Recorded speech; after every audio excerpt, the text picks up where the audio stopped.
د لیوال ملي پوهې پروګرام وسایل نه همت اړین دی. د ټکنالوژۍ په مرسته زده کړه په هر کور، هر ځای، هر وخت او هر عمر کې پرته له ښوونکي او ښوونځي. ګرانو ستړي مشئ، کتاب مو راواخلئ.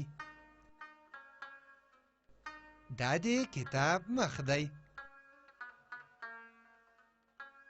دغه یو انځور یا رسم ګورئ چې یو هلک ټي وي ته ناست دی.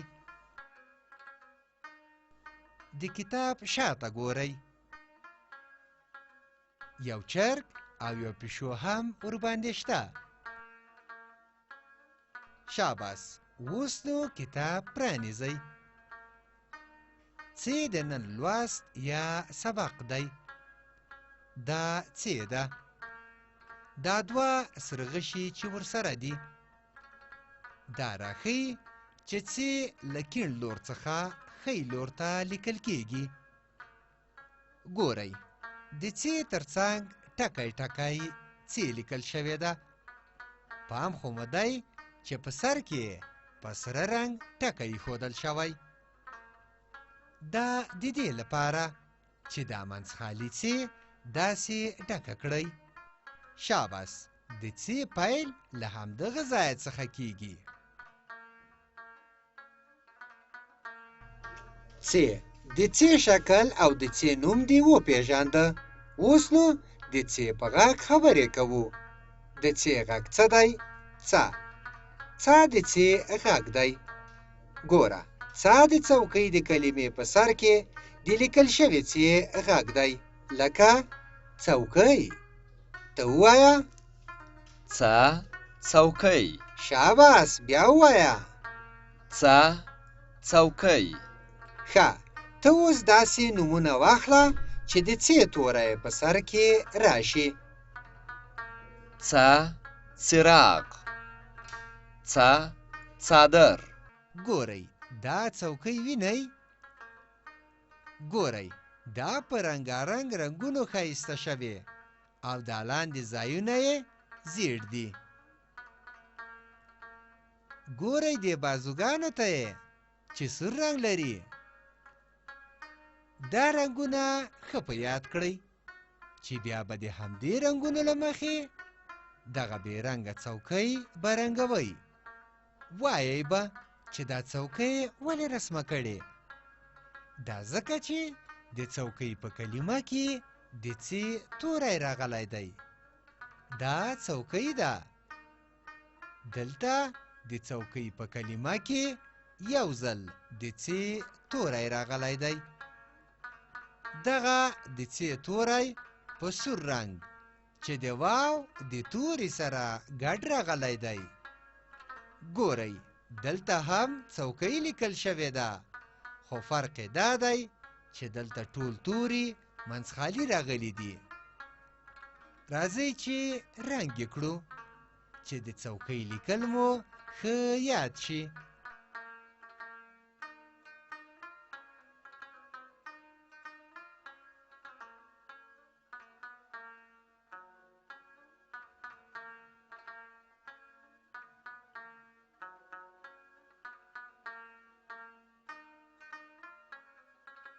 ګورئ، اوس نو دا بې رنګه څوکۍ رنګوو. له دې ټکي یې پیل کوو.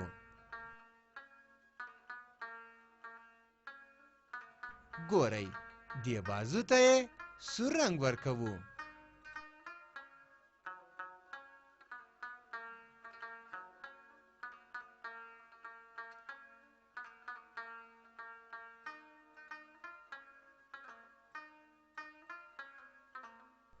دغه د ډډې لګولو ځای ته یې زیړ رنګ ورکوو.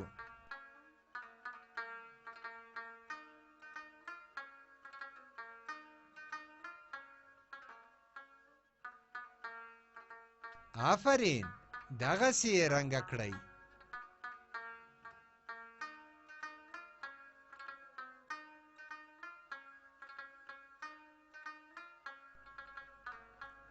موږ رنګه کول زده کوو.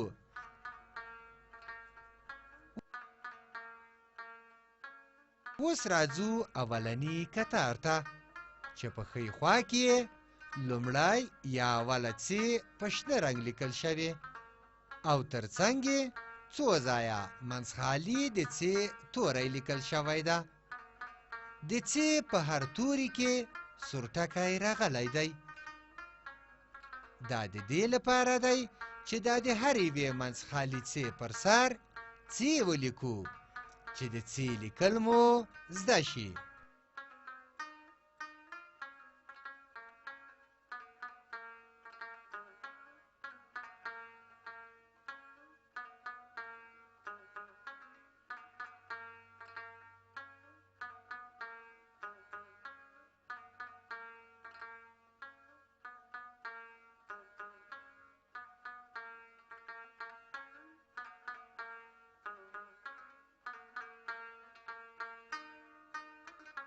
موږ څې لیکل زده کوو. ډېر ښه، څې دغسې لیکل کیږي.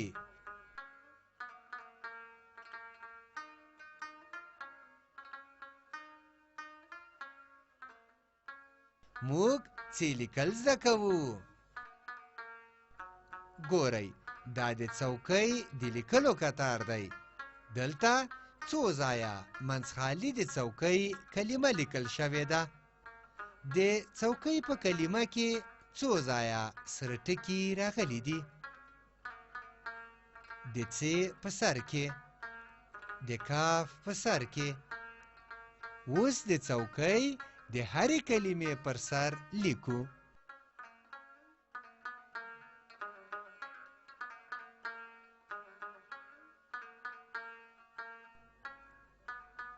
آفرین، څوکۍ لیکل زده کوو. شاباس، څوکۍ لیکو. څوکۍ دغه شان لیکل کیږي. اوس راځو شنه چوکاټ ته. ګورئ، دلته دوه کتاره په سپین رنګ د څې توري لیکل شوي دي. راځئ چې په سپین رنګ لیکل شوي څې په سر د څې لیکل زده کړو.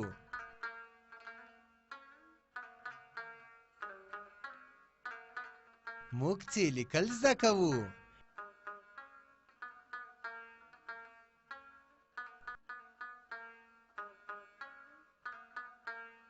موږ څې لیکل زده کوو.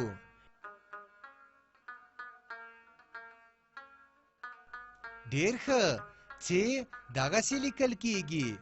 ګورئ، دلته په دوو کتارونو کې په سپین رنګ د څوکۍ کلمه لیکل شوې ده.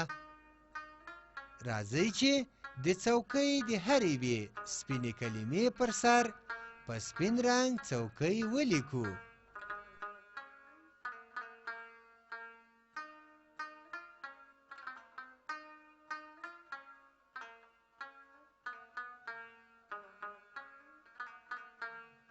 موږ څوکۍ لیکل یادوو.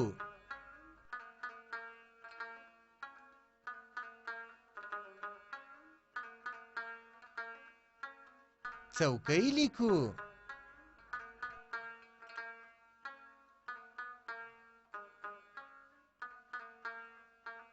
شاباس، څوکۍ لیکل یادوو. اوس راځو سره چوکاټ ته. ګورئ، دلته په دوو کتارونو کې د څې توری په خړ رنګ راغلی چې د سر څې توره ده او د چوکاټ په کیڼه خوا کې بیا د څوکۍ د کلمو کتار دی چې د څوکۍ لومړۍ کلمه هم په تور رنګ لیکل شوې ده. معنا دا چې د څې او د څوکۍ دا هره یوه په خړ رنګ لیکل شوې کلمه په تور رنګ ولیکئ.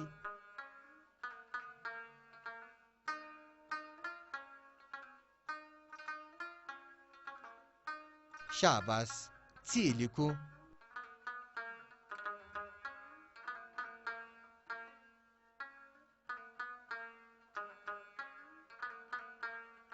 څې لیکل زده کوو.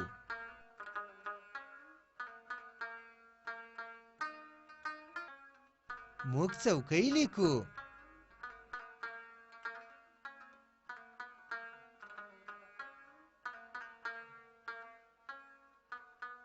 څوکۍ دغسې لیکل کیږي.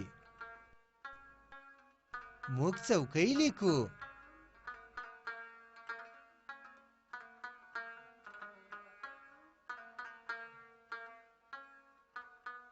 څوکۍ دغسې لیکل کیږي.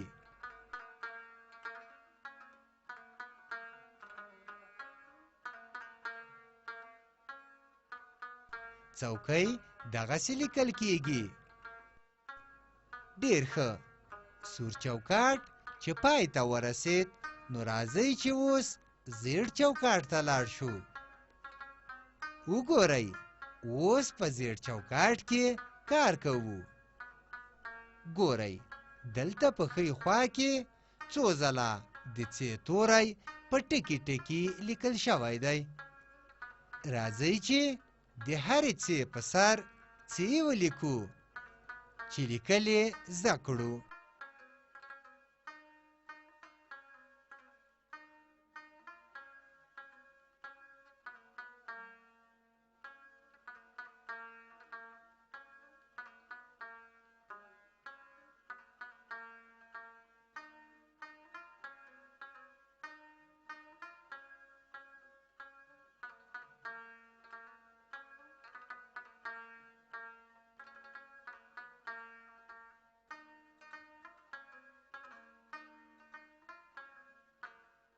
موږ د څ لیکل زده کوو.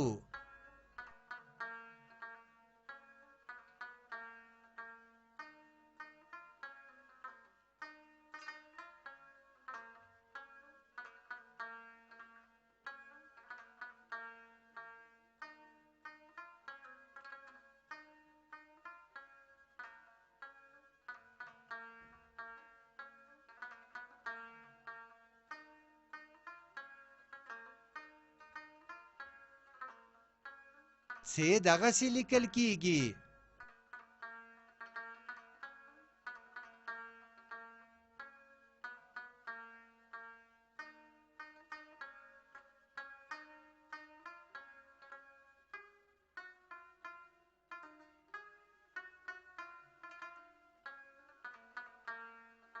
موږ څ لیکو.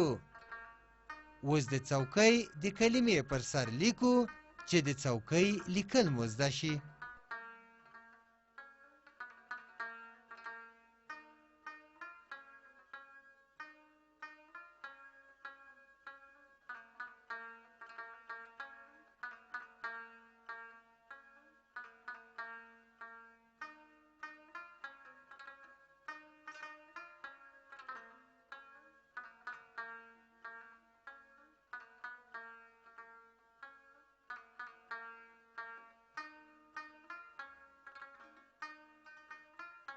آفرین، څوکۍ دغه شان لیکل کیږي.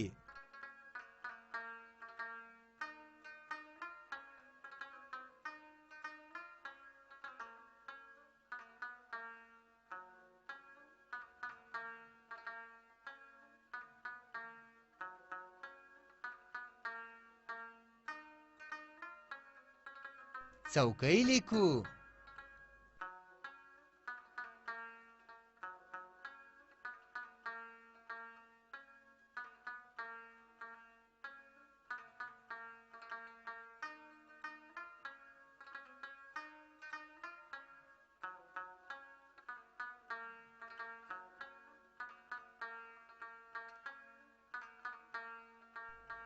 څوکۍ لیکل زده کوو.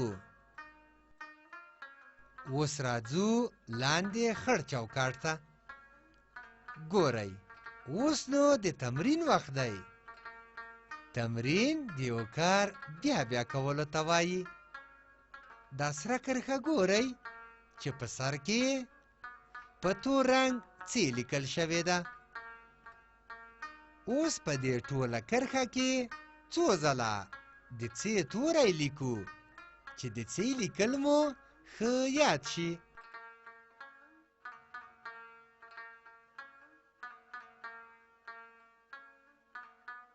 موږ د څ لیکل زده کوو.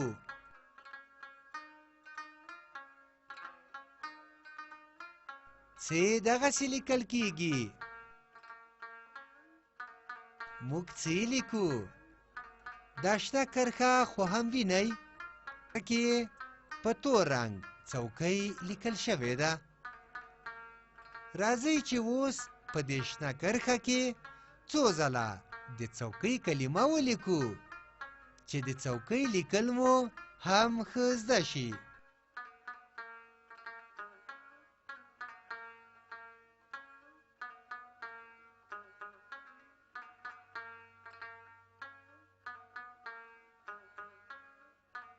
آفرین، څوکۍ دغه شان لیکل کیږي. څوکۍ لیکو.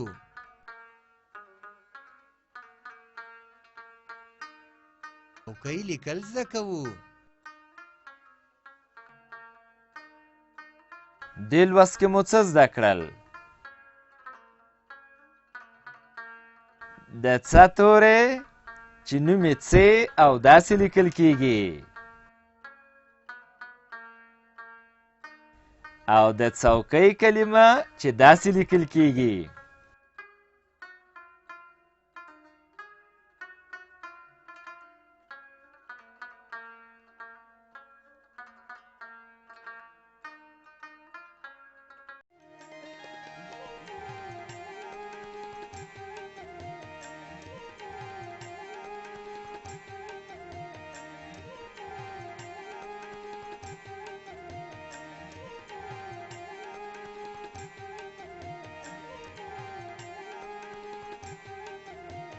له دې ویډیو سره لیکلار کتاب په زده کړه کې ډېره مرسته کوي. د کتاب ترلاسي لپاره پته ده LLS@leval.com 003 280 د نورو معلوماتو لپاره لیوال د لرې ښوونځي تګلاره وګورئ.